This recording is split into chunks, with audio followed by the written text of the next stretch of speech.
Terima kasih semuanya sudah hadir 12 ya, sini 12-an. Dan kita mulai aja dulu yang lain sambil menunggu ya, sambil nanti langsung mengikutinya. Bismillahirrahmanirrahim. Assalamualaikum warahmatullahi wabarakatuh. Selamat malam. Salam sehat semuanya. Waalaikumsalam warahmatullahi wabarakatuh. Malam, Malam, Pak. Mbak.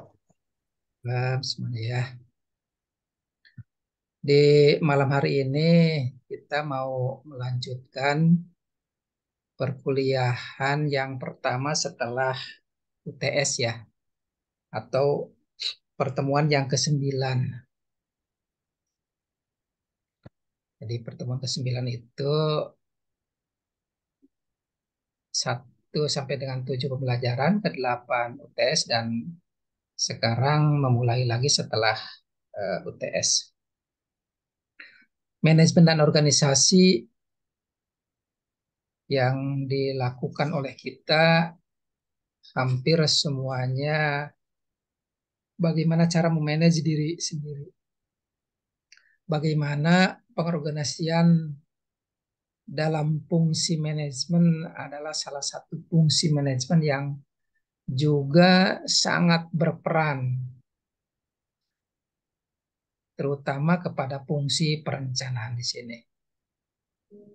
Karena perencanaan ini sebagai awal dari semua kegiatan-kegiatan yang tentunya ini harus dilakukannya bagaimana menjadi perencanaan yang efektif, menjadi perencanaan yang efisien dengan sasaran mencapai tujuan organisasi yang telah ditetapkan sebelumnya. Tentunya manfaat pengorganisasian.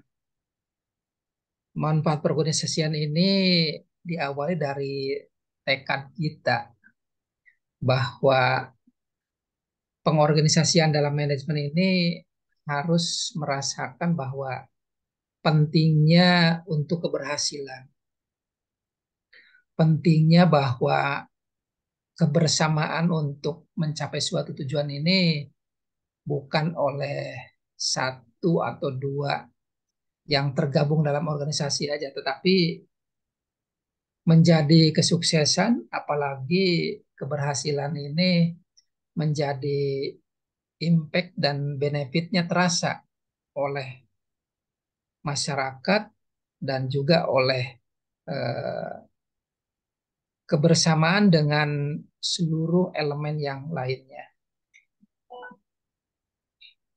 Kalau melihat hari-hari ini, kita mendengar di media, baik itu televisi maupun elektronik maupun dengan cetaknya atau media yang lainnya, kita memahami bahwa memanage itu sangat diperlukan karena akan mencapai tujuan dengan cara yang baik, dengan cara yang objektif, dengan mempersiapkan lebih baik, dan tentunya apa yang akan dituju, apa yang akan diraih, ini betul-betul menjadikan hasil yang organisasinya dikelola dengan baik. Ada beberapa manfaat organisasi. Jadi manfaat pengorganisasian ini antara lain untuk mencapai suatu tujuan yang disampaikan di atas tadi, manfaatnya itu bagaimana pembagian tugas untuk perorangan dan juga kelompok secara jelas. Jadi pembagian tugas ini harus dapat didelegasikan,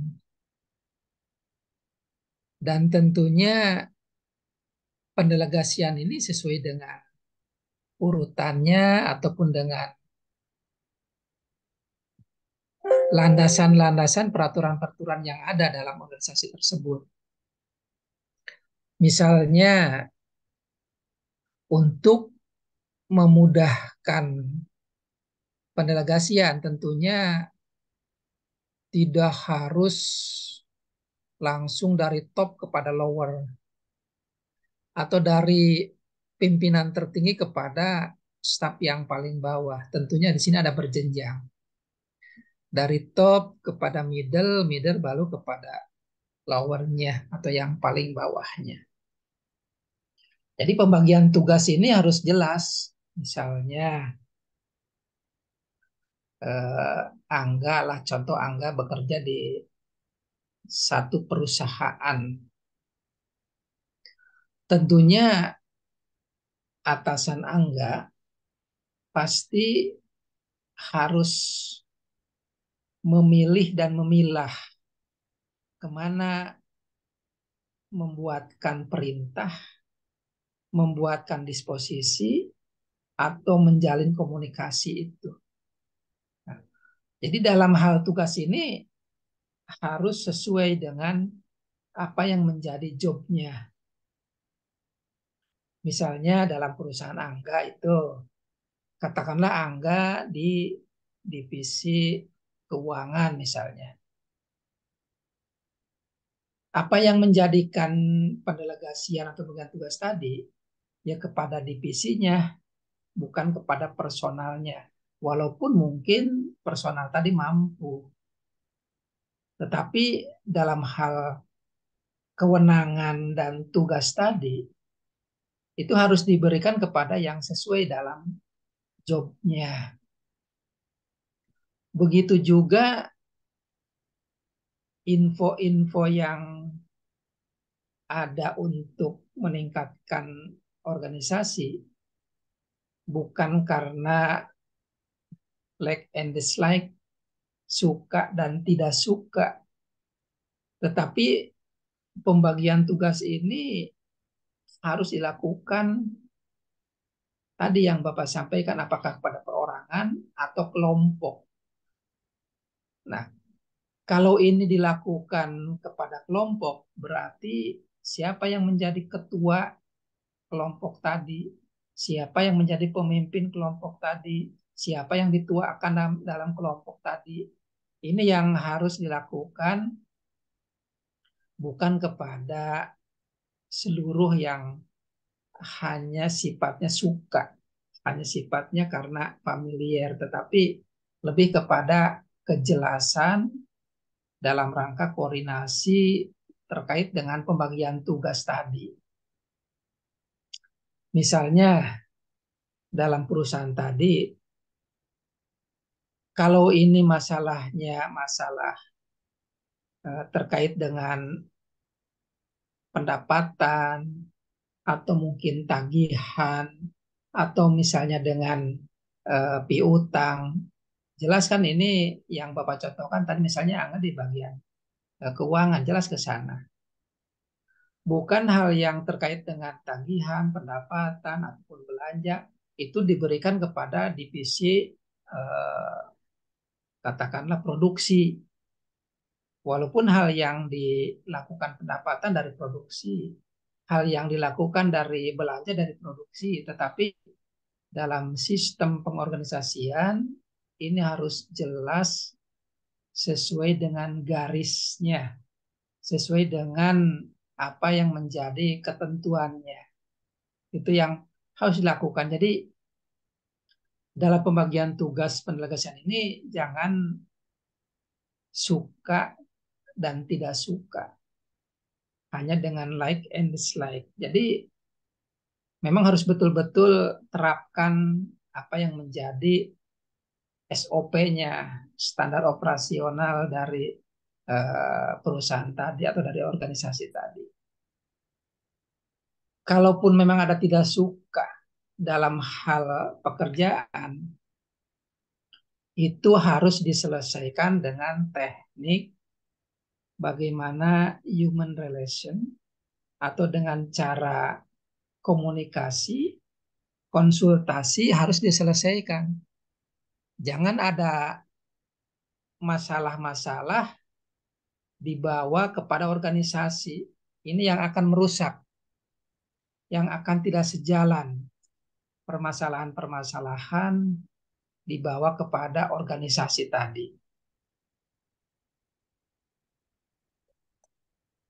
Itu di situ. Jadi harus memang dilakukan bahwa apa yang menjadi ketentuan dalam tugas, contohnya tadi manfaat organisasi ini harus dilakukan secara jelas.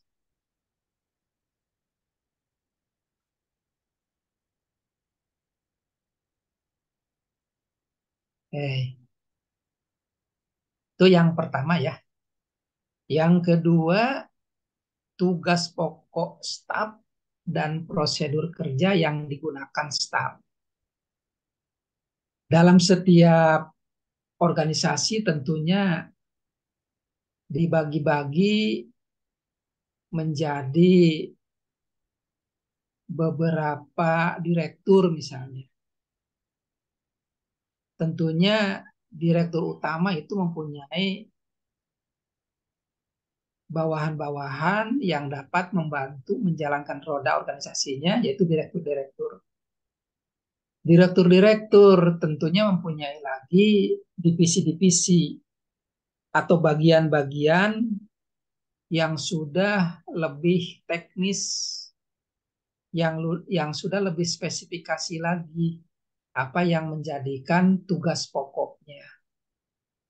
Dan semua tugas pokok serta prosedural ini dalam hal bekerja, staf ini harus sudah dilakukan satu persatu apa yang menjadi yang namanya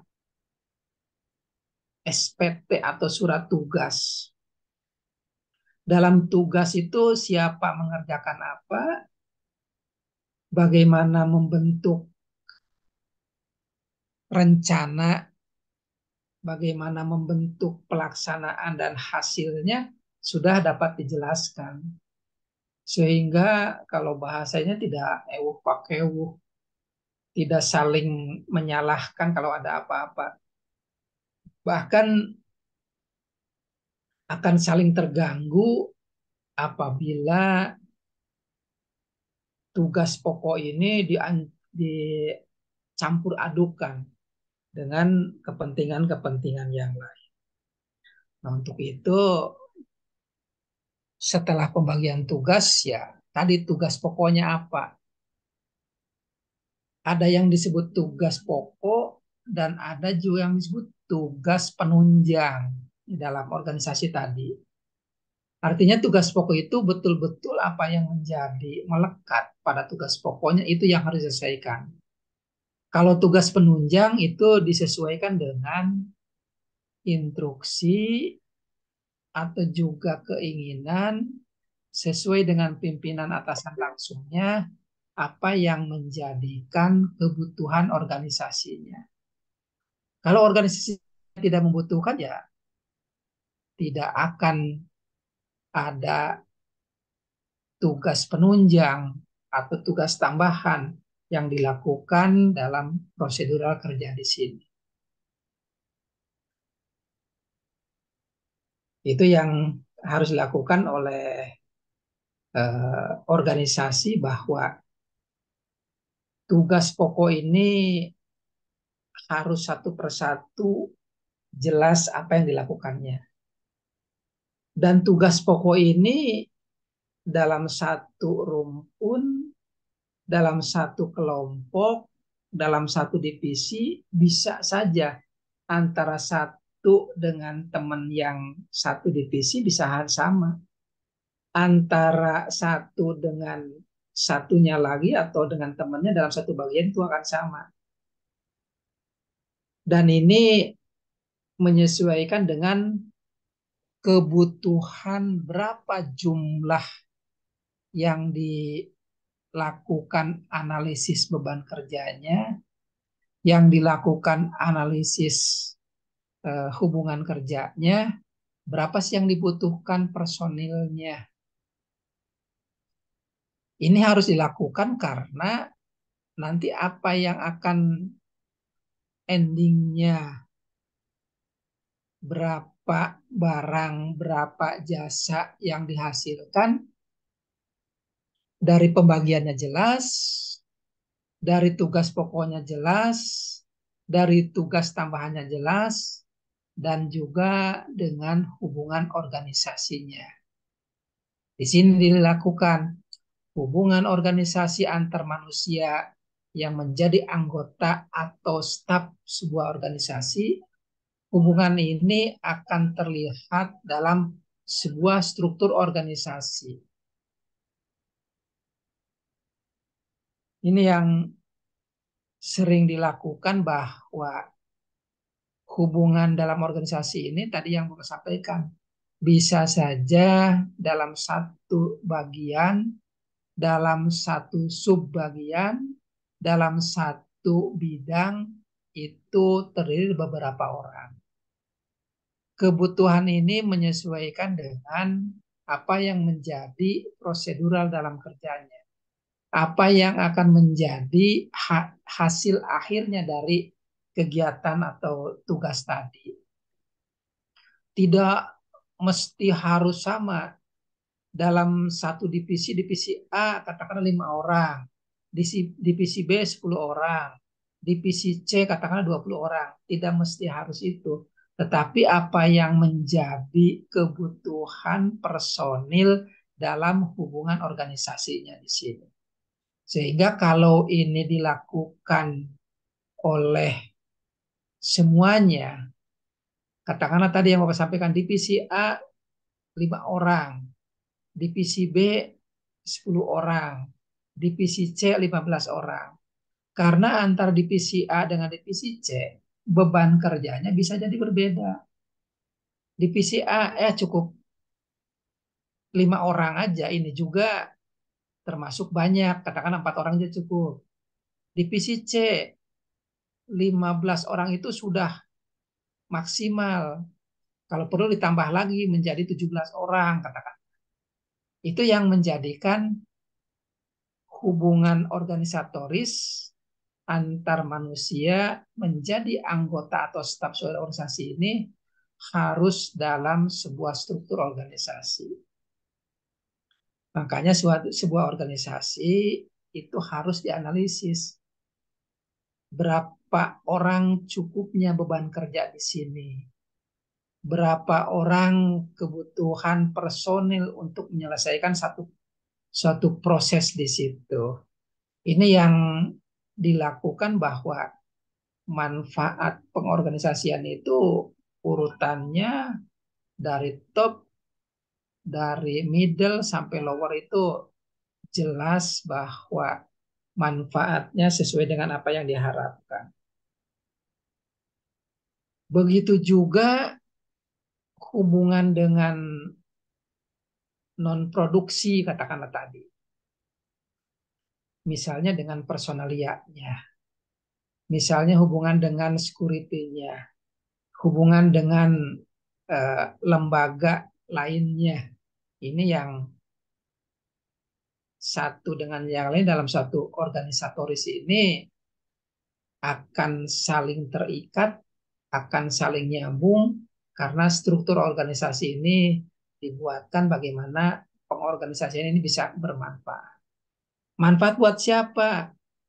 Yang pertama, bagaimana memudahkan memanage pengatur.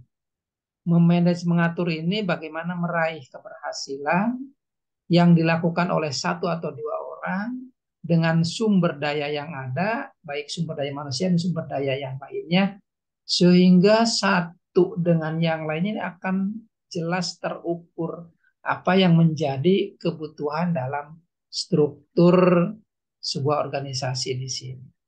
Jadi hubungannya jelas. Dari manfaat yang keempat, pendelegasian wewenang.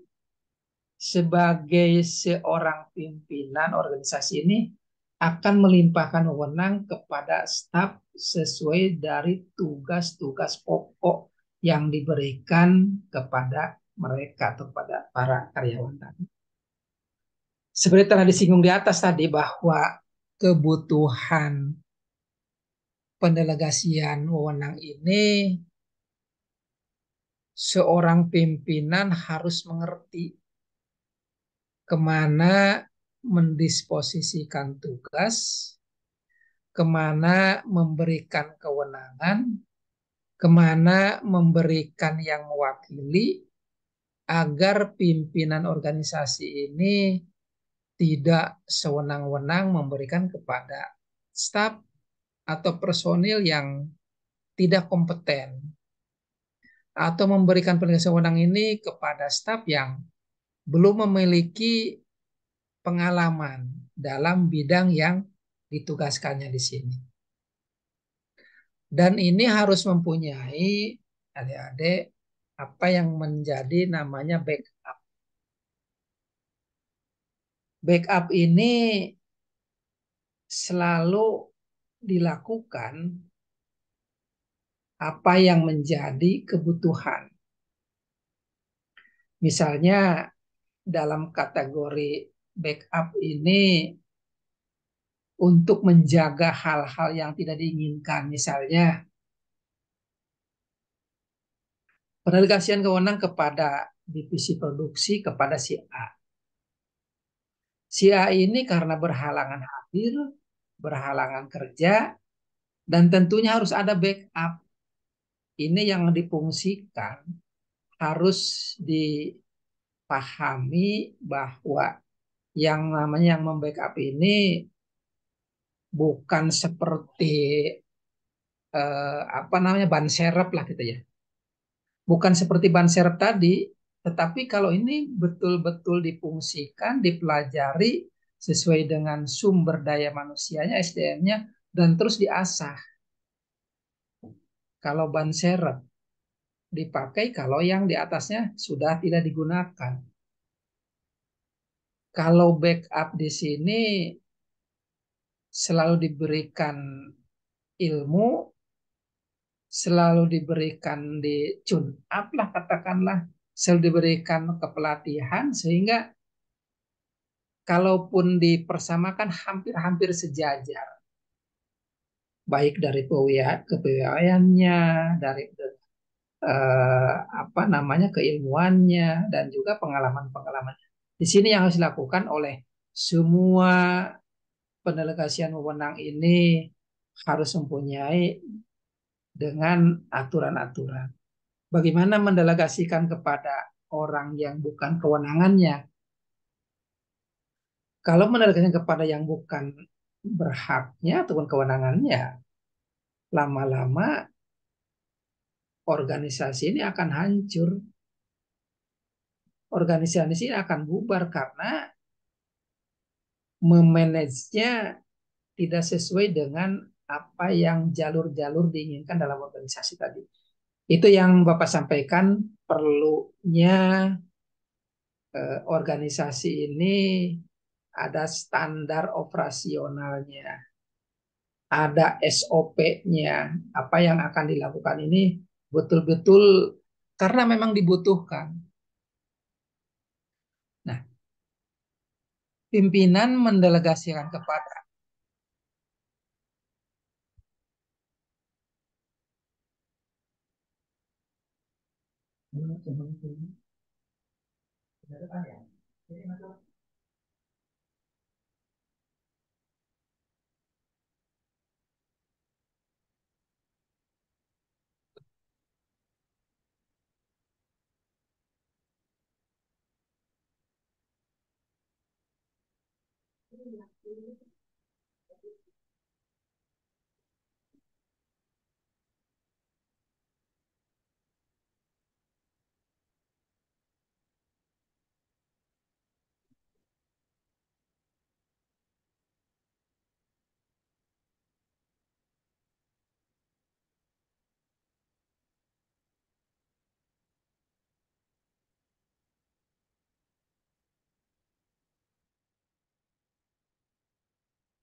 Ya, dilanjut ya. Jadi dalam pendelegasian wewenang ini, sebagai seorang pimpinan dari organisasi tadi, melimpahkan wewenangnya kepada staf. Tentunya tadi yang Pak sampaikan, tugas-tugas pokok apa yang menjadi beban dalam kerjanya. Misalnya tadi divisi A, divisi B, divisi C, dan seterusnya. Ini harus sesuai sejalur dengan apa yang diinginkannya. Manfaat yang kelima, pemanfaatan staf dan fasilitas fisik yang dimiliki organisasi ini. Jadi pemanfaatan staf dan fasilitas fisik yang dimiliki organisasi ini. Jadi tugas staf dan pemanfaatan fasilitas fisik harus diatur, harus diarahkan semaksimal mungkin, seoptimal mungkin. Untuk apa? Untuk membantu staf, baik secara individu maupun kelompok. Bagaimana mencapai tujuan organisasi tadi, apa yang dilakukan dalam manajemen organisasi, bahwa pemanfaatan staf ini harus secara berkala. Jadi jangan sampai karena yang satu sudah bagus, hasilnya terpakai, yang lain padahal bisa juga membantu karena mungkin kurang dari cara pembicaraannya atau cara ngomongnya. Jadi kurang dipakai, ini yang salah. Jadi pemanfaatan staf itu harus merata. Karena kalau tidak merata, seperti yang tadi Bapak sampaikan, keperluan kita ke depan itu bukan hanya itu aja. Jadi kepentingan organisasi itu bukan hanya itu aja. Kepentingan organisasi itu banyak yang ada masalah ekonomi, masalah sosial, masalah budaya, masalah keagamaan. Ini yang harus disesuaikan juga. Jadi jangan tadi karena senangnya sukanya kepada yang satu ya satu aja. Sehingga tidak diarahkan semaksimal mungkin untuk membantu menyelesaikan pekerjaan dalam kegiatan-kegiatan tugas-tugas dalam organisasi tadi. Jadi kalau adik-adik ke depan menjadi direktur, menjadi direktur utama, menjadi pimpinan lah, harus selalu bagaimana mempelajari manajemen itu, bagaimana kebutuhan organisasi. Harus semua dilakukan, diakui bahwa melihat staf itu, melihat bawahan itu jangan pilih kasih, jangan dipandang sebelah mata, apalagi kepada ras. Itu yang tidak boleh. Jadi pemanfaatan staf ini harus betul-betul apa yang menjadi tugasnya ke depan. Organisasi ini akan organisasi, kalau bahasa sekarang, world class, kelas dunia. Bahwa organisasi yang adik-adik pimpin itu akan menjadikan organisasi yang world class, yang akan menjadi kelas dunia.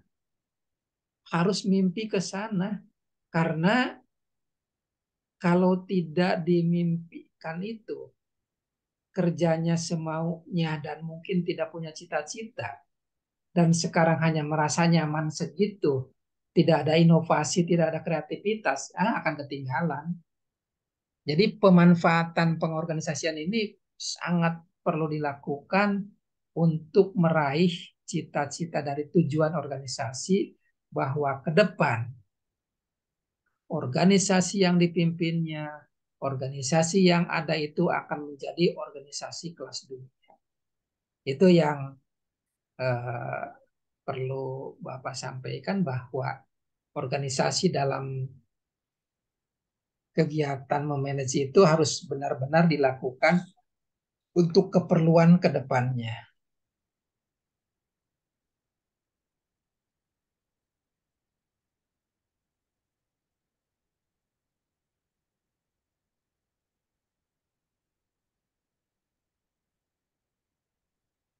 Oke, dilanjut. Kalau ada yang perlu didiskusikan, ditanyakan, silakan langsung aja ya. Ada 5 langkah penting dalam menyusun fungsi pengorganisasian. 5 langkah itu, yang pertama,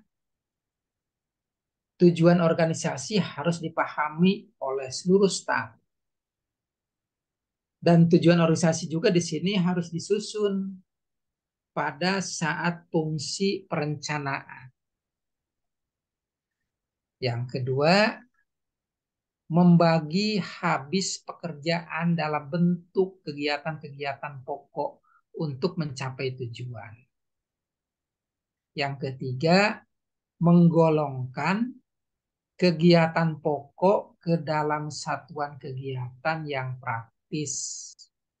Yang keempat, menetapkan kewajiban yang harus dilakukan oleh staf dan menyediakan fasilitas pendukung yang diperlukan untuk melaksanakan tugasnya. Dan yang kelima, penugasan personal yang terampil, yaitu memilih dan menempatkan staf yang dipandang mampu untuk melaksanakan tugas. Nah, kembali kepada 5 hal dalam langkah penting di sini. Kenapa sih menyusun fungsi kemanusiaan ini harus uh,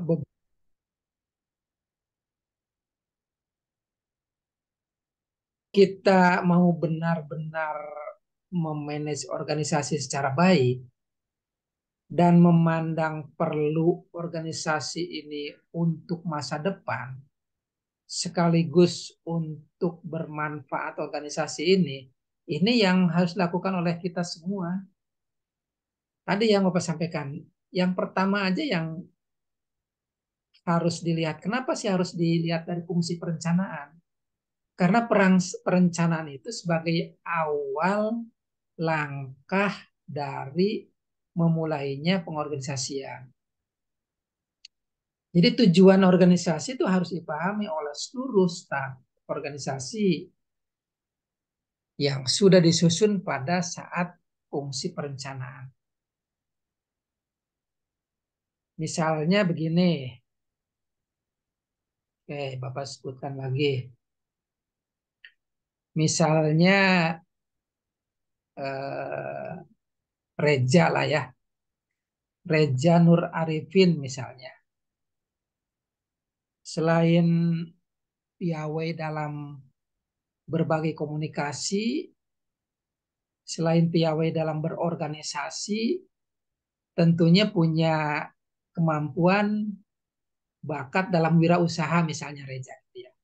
Nah, Reja ini mau membuat kedai kopi lah gitu ya. Kedai kopi yang saat ini lagi marak, lagi rame. Reja ini tentunya dalam melaksanakan rencana untuk membuat kedai kopi, Reja mungkin bisa dalam menyusun bagaimana pembukuan yang bagus. Tapi dari segi membuat racikan kopi, bagaimana penyajian kopi, bagaimana layout kopi, bagaimana sumber daya untuk pengolahan dalam kegiatan untuk kedai kopi ini tidak ini. Reja katakanlah mengajak teman-temannya. Dia yang diajak misalnya Putri, dia Amanda. Yang diajak lagi Fajar Kurniadi. Yang diajak lagi katakanlah tambahan lagi si Singgih ya.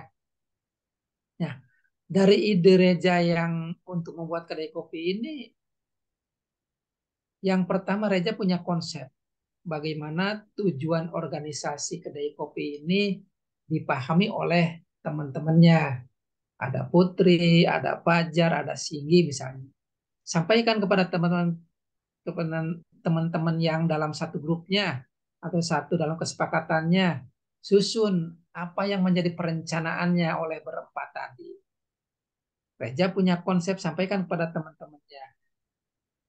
Misalnya yang pertama dari konsep di mana untuk tempat mendirikan kedai kopi ini. Reja menempatkan kedai kopi ini di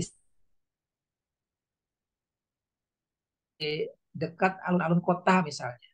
Karena alun-alun kota ini banyak para masyarakat yang perlu healing, yang perlu apa namanya mengerjakan tugas tetapi sambil rileks bisa, atau di tempat yang dekat dekat alun-alun kota ini yang kelihatannya belum banyak untuk kedai kopi misalnya.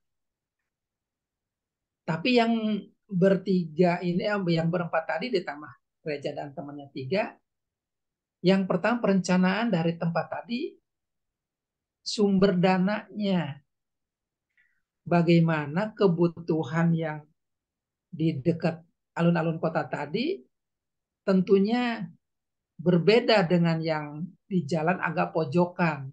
Perbedaannya kenapa? Kalau di situ sewa tentunya agak mahal misalnya. Kalau di pojokan mungkin setengahnya. Walaupun luasan tempatnya sama. Karena beda tempat ya beda harga. Terus yang kedua, bagaimana cara pendanaan ini? Misalnya dari kebutuhan, contoh misalnya 40 juta gitu ya untuk kebutuhan tadi. Setelah Reja merekap-rekap, menganalisis kebutuhan 40 juta untuk kedai kopi tadi. Nanti tergantung apakah dibagi 4, berarti 25%. Putri 25%, Fajar 25%, Singgi 25%, dan Fajar Reja 25% juga. Atau berbeda, misalnya Pak Reja karena yang pertama punya ide, dari 40 juta yang dibutuhkan itu katakanlah setengahnya 20 juta dari Reja, dari yang bertiga setengahnya 50%. Itu silahkan. Artinya dalam fungsi perencanaan harus jelas di awal. Tadi mengenai tempat, mengenai permodalan, mengenai barang yang akan dibeli. Setelah ini semua, tentunya kan tidak mungkin yang berempat ini, Reja, Singgi, Fajar, dan Putri ini selalu standby. Tentunya perlu personil yang lain.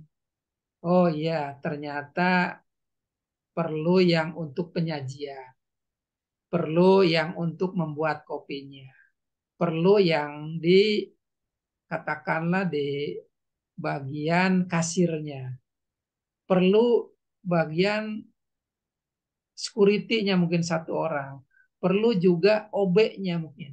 Nah, kalau ini dilakukan perlu 8 orang.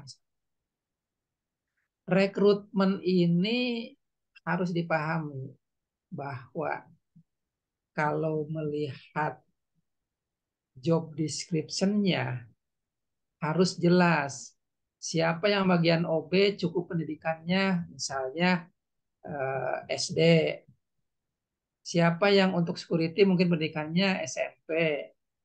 Siapa yang bagian kasir mungkin pendidikannya SMA atau mungkin yang kuliah.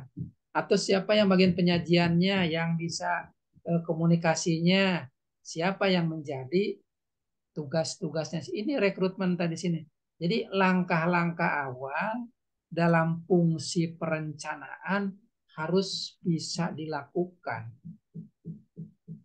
Nah, setelah berempat menyiapkan perencanaannya sudah sudah jelas dan tadi tim berempat ini menjadi pemodal, dari 4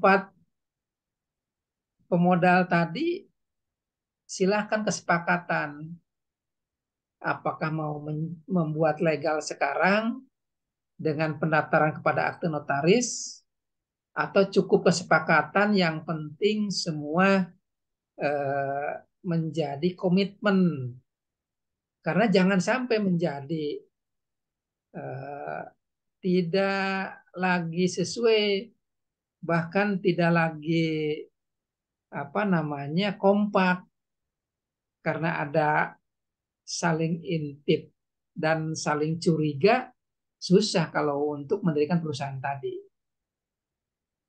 Kalau ada hal ini berarti diawali harus dengan legal yang formal, yaitu dengan akte notaris. Sehingga betul-betul akte notaris ini di awal sudah dilakukan. Atau mungkin nanti udahlah, yang penting komitmen dulu, kita berempat jalan dulu, kalau udah sukses nanti akte notaris supaya pembagiannya jelas. Itu juga silahkan. Di sini yang sampaikan oleh Bapak, perencanaan fungsinya harus jelas. Jadi jangan sampai udahlah saya mah tergantung nanti yang atur aja, udahlah saya sih mengikuti aja. Nanti jangan itu. Karena kalau sudah menjadi clash perselisihan pendapat, perselisihan komitmen, itu akan panjang ke depannya, akan saling curiga dan bahkan akan tidak sukses dari langkah-langkah menyusun organisasi di sini. Jadi membagi habis pekerjaan ini yang dilakukan oleh pemilik modal berempat tadi. Nah, selanjutnya bagaimana membagi habis tugas pekerjaan kepada personil tadi? Karena security ada satu, OB ada satu, yang pengolahan di dalamnya ada 4, berarti ada 6. Pembagian di sini melihat jam kerja, melihat jam kerja atau jam operasional dari organisasi tadi. Karena ini kedai kopi, oh mungkin karena menjaring di sifatnya di sekitar alun-alun kota, mulainya dari siang sampai malam, malamnya mungkin jam 7 jam 8 gitu. Kecuali mungkin hari libur misalnya. Nah, ini yang harus dilakukan. Semuanya ini kesepakatan dalam mendirikan, membagi tugas itu harus jelas. Intinya apa yang menjadi visinya, misinya, dan juga staf-staf dioptimalkan pekerjaannya ini harus jelas mana yang pokok, mana yang tambah. Selanjutnya bagaimana menggolong kegiatan pokok ke dalam satuan kegiatan yang praktis. Pembagian tugas ini harus ke dalam sistem kegiatan yang harus mencerminkan apa yang harus dikerjakan oleh staf. Jangan sampai katakanlah Reja memerlukan kebutuhan bantuan dari security, justru security-nya tidak cerdas. Security-nya diam, bahkan bingung. Padahal itu perlu pertolongan, perlu tugas dari security misalnya. Begitu juga OB. Justru di sini tugas OB bagaimana kebersihan lingkungan itu harus dilakukan. Misalnya tadi yang Bapak contohkan, kedai mulai buka jam 3 sore. OB baru datang jam setengah 4. Ya bagaimana mau mau bisa apa namanya suasana yang representatif, suasana yang memungkinkan pelanggan banyak, suasana yang akan maju organisasinya. Ini yang susah. Pimpinan harus jelas. Kedai mulai buka jam 3, jam 2 OB harus datang ke sana. karena menyiapkan sarana prasarana yang lainnya misalnya. Begitu juga security, walaupun belum ada pelanggan tetapi harus jaga-jaga. Begitu juga dengan yang bagian pengolahannya, bagian kasihan yang lainnya. Tapi apa yang harus dilakukan? Keseimbangan antara pekerjaan dengan salarinya, dengan upahnya, dengan gajinya. Apa yang akan disesuaikan di sini tentunya disesuaikan dengan kira-kira pendapatannya ada enggak. Jangan sampai nanti seperti bahasa yang ininya ya eh, lebih banyak pasak daripada tiang kan gitu ya. Ini yang harus dilakukan bahwa menggolongkan kegiatan kerja ini harus jelas. Jadi penggolongan ini kepada satu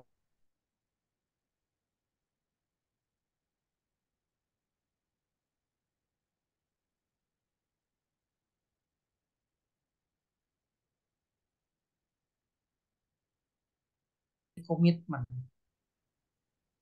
Komitmen ini ada semua supaya ditandatangani bersama. Artinya dalam kontrak kerja, dalam kontraktual pekerjaan.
Mohon maaf ada gangguan wifi-nya.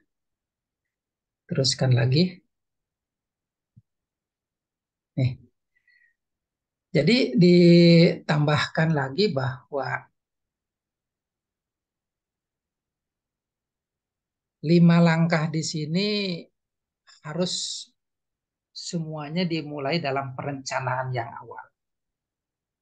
Jadi perencanaan awal ini semuanya agar tertulis ya. Apa yang akan menjadikan kebutuhan ke depan itu semuanya tertulis. Karena kalau tidak tertulis, khawatir di perjalanan ternyata ada ditambah, dikurang, digeser, itu harus jelas. Jadi ada semua dalam rencana kegiatan ke depan, semuanya harus dilakukan secara tertulis.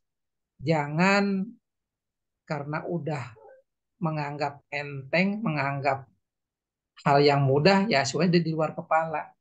Tetapi yang namanya konsep ini perlu dilakukan secara tertulis untuk memudahkan mengevaluasi apa yang menjadi hambatan, apa yang menjadi kesuksesan, apa yang menjadi perlu peningkatan-peningkatan.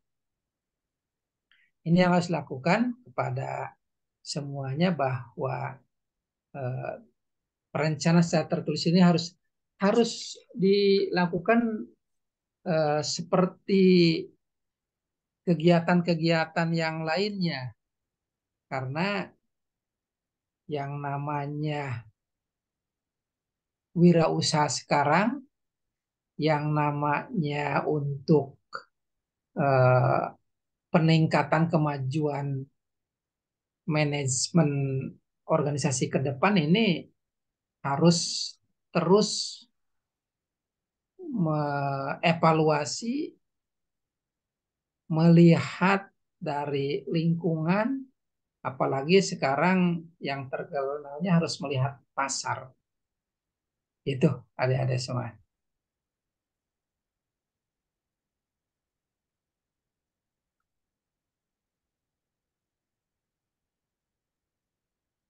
Oke, dilanjut. Jadi semakin berhasil kegiatan pengorganisasian, maka semakin menonjol proses hubungan informal yang menyertai kegiatan formal dalam sebuah organisasi tersebut. Jadi keberhasilan di sini semuanya yang informal ini akan mengikuti, atau bahasanya yang seperti Bapak sampaikan tadi, kalau tugas-tugas tambahan ini akan mengikuti kepada tugas pokoknya. Tugas pokok tentunya pasti yang tertulis jelas pembagiannya. Tapi tugas tambahan bisa dilakukan oleh divisi A, divisi B, atau divisi yang lainnya yang menyesuaikan dengan kebutuhan organisasi. Ini yang harus dilakukan oleh adik-adik sebagai calon manajer, calon pemimpin yang masa depan yang harus dilakukan dengan intens. Tentunya harus harus mempunyai terus bagaimana meningkatkan tingkat kedewasaan-kedewasaan dari pribadi dari adik-adik semua. Ada tipe-tipe struktur organisasi karena dalam mempermudah memahami struktur organisasi ini ada yang namanya organisasi garis dan staf, organisasi fungsional, dan organisasi kepanitiaan. Apa sih yang disebut dari empat organisasi di sini? Yang pertama, organisasi garis. Organisasi garis di sini mempunyai ciri-ciri antara lain organisasinya kecil dan tujuan organisasi sederhana. Jumlah karyawannya sedikit dan saling mengenal.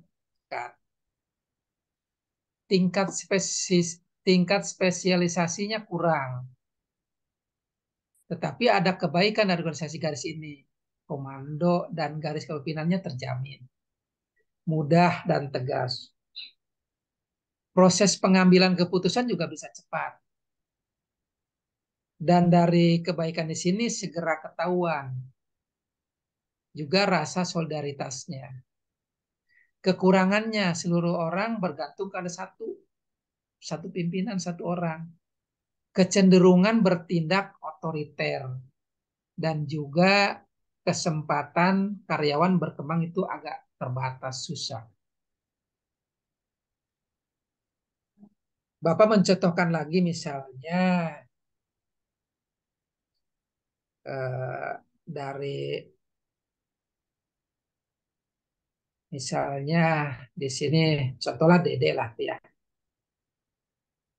Dede mempunyai wirausaha dalam ini kegiatan wirausaha katakanlah membuat ini parfum misalnya ya.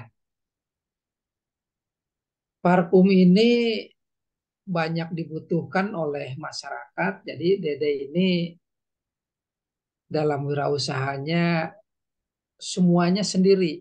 Dalam arti semua sendiri ini dalam memanage permodalan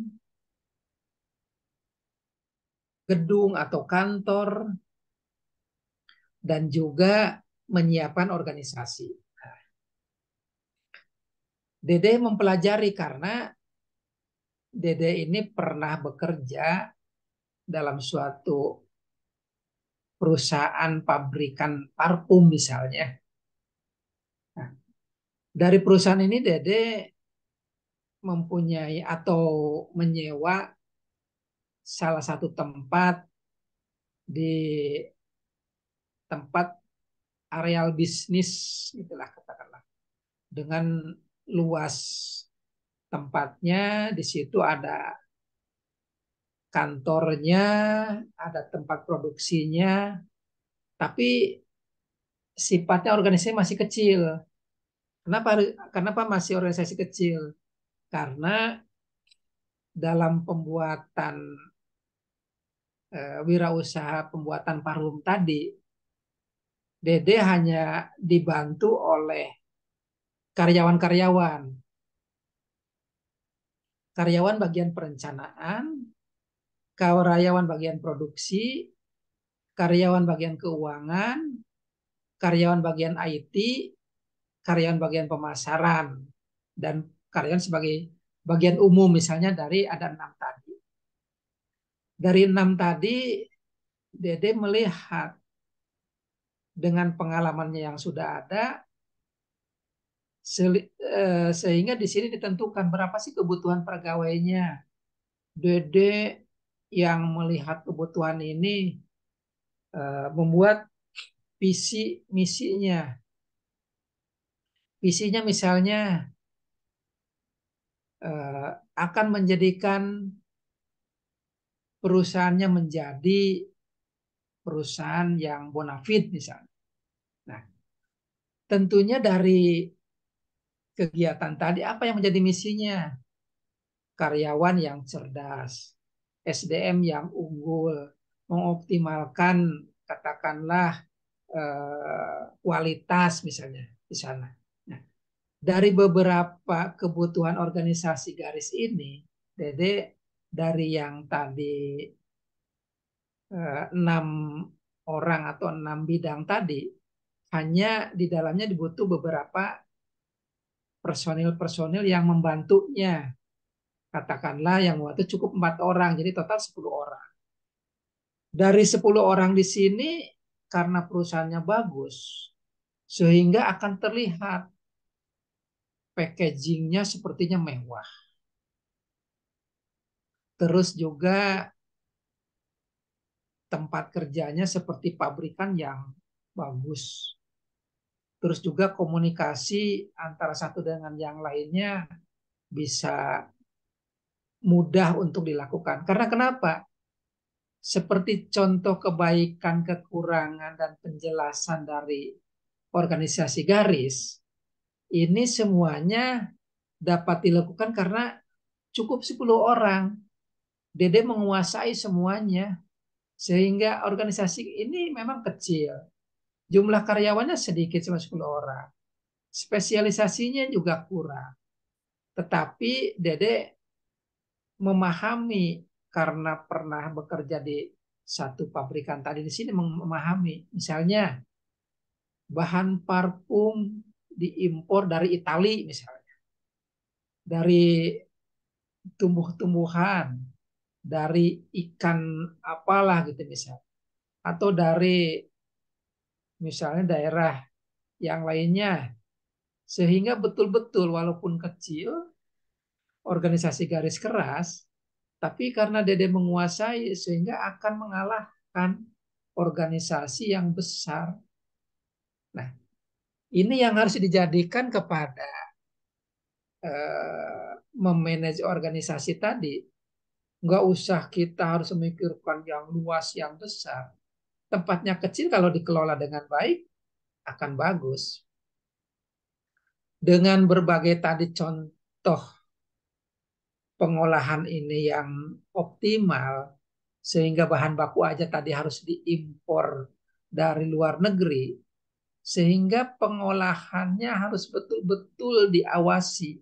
Karena yang namanya bahan baku dari luar tentunya kan sangat mahal. Kalau pengolahannya tidak bagus, jadi pegawainya sembrono, sehingga akan banyak modal-modal berbentuk bahan tadi keluar percuma, mubazir dari yang dilakukan karena kesembronoan tadi. Nah, jadi organisasi garis yang di sini dapat dilakukan dengan sangat simpel, sangat kecil. Atau dikaitkan juga dengan yang tadi Bapak contohkannya, kedai kopi yang Reza dan teman-temannya tadi, bisa dilakukan ini. Jadi sangat melihatnya kecil. Istilahnya pimpinannya itu walaupun mungkin tidak melototin, liatin karyawan setiap saat, dari luar cukup dimonitor dengan CCTV, dikomando dengan aplikasi, dengan pengawasan pengendalian yang sangat ketat, ini bisa.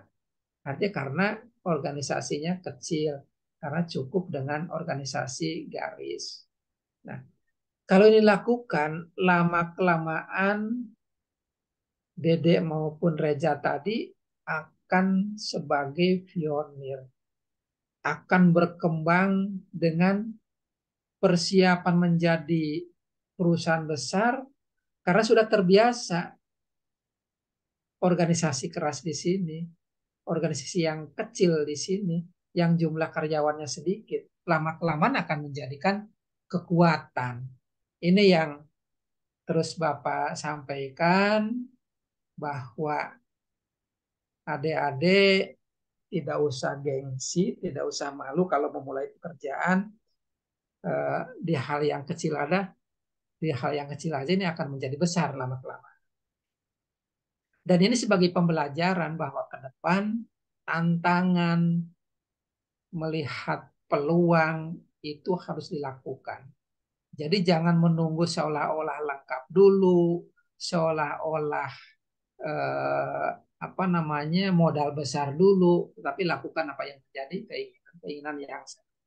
Jadi garis kecil di sini atau organisasi yang kecil di sini organisasi yang mudah untuk eh, mengawasi dari berbagai hal. Lanjut, yang kedua organisasi garis dan staf. Jadi ciri-cirinya ini organisasinya besar dan kompleks. Kompleks itu berbagai permasalahan, berbagai kebutuhan, berbagai eh, apa namanya karyawan sana sini yang harus menyesuaikan.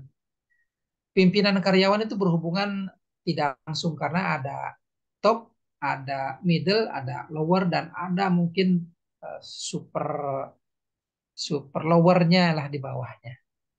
Di sini akan terlihat juga kebaikan dan kekurangannya. Kalau kebaikannya yang besar dapat dipergunakan untuk organisasi jenis apapun, mau jenis barang, mau jenis jasa, mau jenis produksi, mau jenis properti, mau jenis pergudangan, semuanya dapat dilakukan. Nah, kebaikannya lagi ada job deskripsi karena banyaknya orang tentunya ada jalur-jalur dari divisi-divisi ini yang mendelegasikan, memberikan kewenangan-kewenangan. Juga staffing, jelas siapa yang paling bawah, kedua, ketiga, dan seterusnya. Pengambilan keputusan juga bisa diambil secara mufakat atau mungkin secara kebutuhan cukup dilakukan, disampaikan ke bawah dan bawah agar menerima, kalaupun tidak menerima, apa yang menjadi keputusan-keputusan tambahannya, kritikan-kritikannya, masukan-masukan lebih mudah. Namun kekurangannya kalau organisasi garis dan staf di sini, rasa solidaritas ini tidak begitu tinggi karena masing-masing geng, masing-masing kelompok biasanya agak sedikit mengganggu kepada kebijakan-kebijakan di sini. Dan juga sering terjadi sering tidak jelas antara tugas, perintah, dan nasihat. Juga di sini koordinasi di tingkat staf itu kurang baik. Yang ketiga, organisasi fungsional. Di sini ciri-cirinya apa aja? Pembagian tugas jelas karena fungsinya. Dalam proses organisasi tidak memerlukan banyak tugas didasarkan kepada sosialisasi pegawai. Para pemimpinnya, kepala divisi, kepala bagian, direktur-direkturnya di sini mempunyai kewenangan dan tanggung jawab. Tentunya dirut, direktur memberikan kejelasan kewenangan.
Maaf Pak, suaranya nggak kedengeran Pak. Nah, ulangi lagi. Jadi dalam 4 hal organisasi tadi,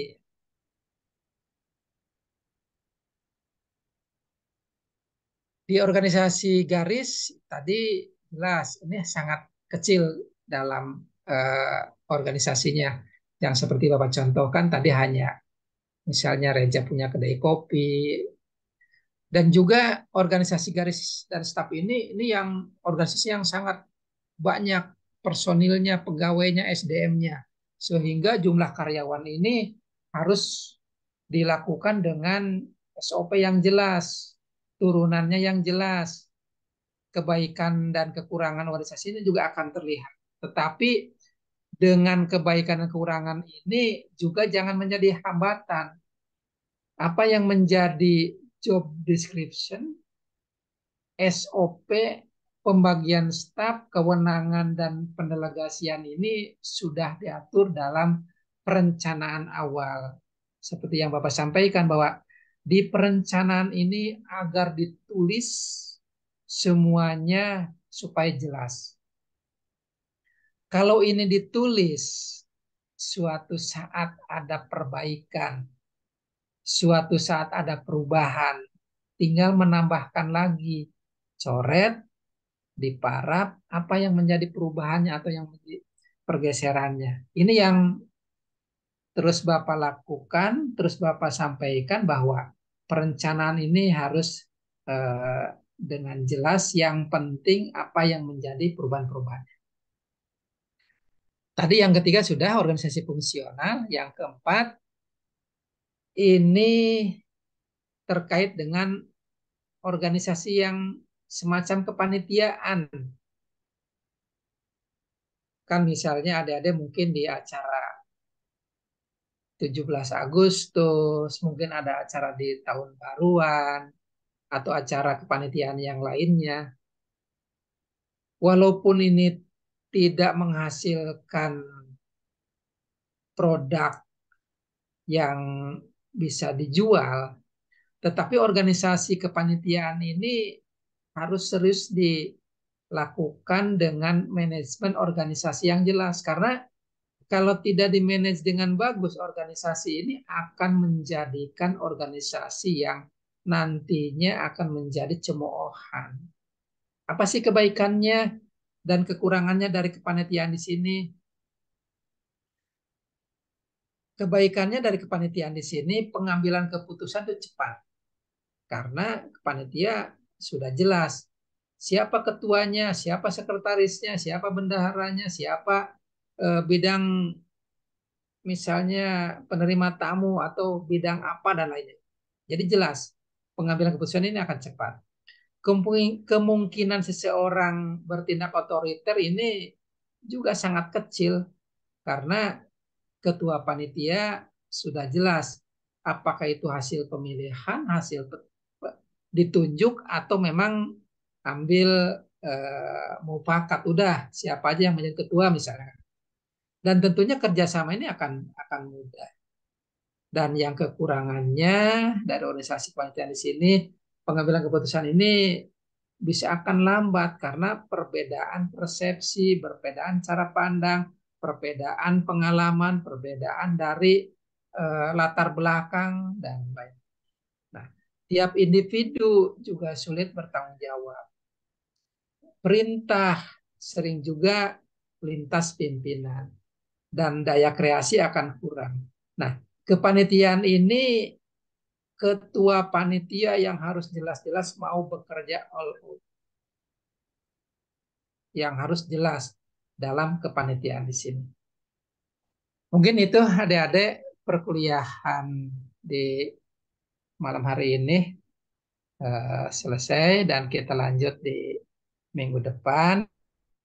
Dan tadi Bapak di apa namanya disampaikan masih ada beberapa yang tugas belum disampaikan dan kalau yang belum mohon segera karena sekali lagi Bapak sampaikan ini cukup bagus untuk menambah nilai karena ada 30% dari perkuliahan ini dari tugas. Dan begitu juga tadi dari beberapa yang UTS-nya belum nyampe ke Bapak, silakan dikirim walaupun terlambat. Di sini yang hadir sudah cukup banyak, ada 20 dan tentunya dapat mendengar apa yang Bapak sampaikan dan juga dapat melihat yang pertama tadi Bapak chat. Tadi mohon maaf, wifi-nya ada 2 kali drop dan mudah-mudahan ke depan nanti lebih bagus lagi. Demikian terima kasih yang dapat Bapak sampaikan. Mohon maaf apabila ada yang kurang. Bapak akhiri. Assalamualaikum warahmatullahi wabarakatuh. Waalaikumsalam.